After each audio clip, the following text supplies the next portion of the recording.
Yleensä yrityksissä se arkistojen hoito on yhden henkilön vastuulla.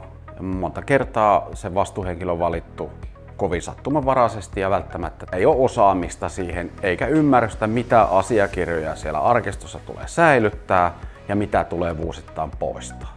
Vuosipoistot usein jää tekemättä. Lakisääteiset asiakirjat, joita pitäisi poistaa, jää poistamatta ja näin ollen yritys ei täytä tietosuojamääräyksiä.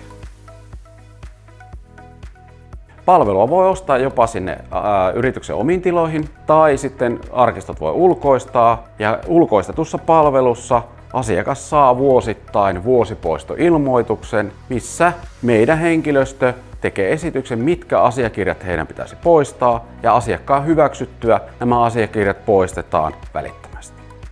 Mikäli teillä on arkistojen kanssa haasteita, niin me mielellään autamme.